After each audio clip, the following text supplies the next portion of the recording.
And we'll run through the college football results from over the weekend and look ahead because the schedule for week 3 has got to be better than it was for week 2.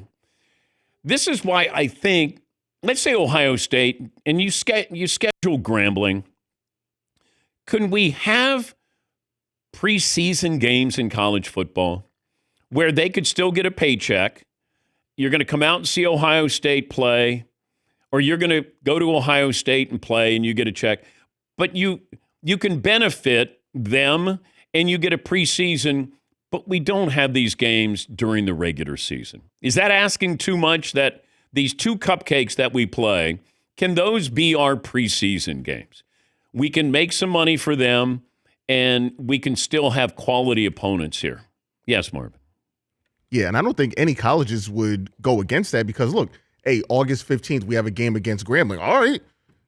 Hey, get the starters in for 3 or 4 series, let them, get a little sweat, and then just keep playing. And no one has to get killed. Yeah, Paulie. See, my solution is this. The conferences schedule their own conference games. So let's say Alabama, the conference takes care of their own schedule. But their out-of-conference games are controlled by a master scheduler of college football. And that master scheduler wouldn't let those games happen. You would have to be a high-end FCS team like South Dakota State or North Dakota State. Then you're allowed to jump up and play Alabama. But it's year by year, and you have to Alabama has to apply to play an FCS team, and they have to be decent or above average. But the hard part is you're trying to schedule 3, 4, 5 years out. Remember Texas and Ohio State, and I remember coming in and I'd learned that Texas was going to play Ohio State. And then I was given a heads up on a USC game that, was going to take place 5 years later.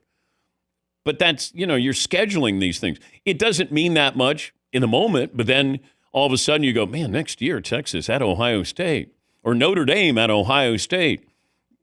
Those are great, that's where until you level the playing field of strength of schedule or who you're playing, quality opponents, you're going to have McNeese State and Samford and Grambling. And I know it's important for them to play in these games, but, I think it's more important with what we're trying to do with college football.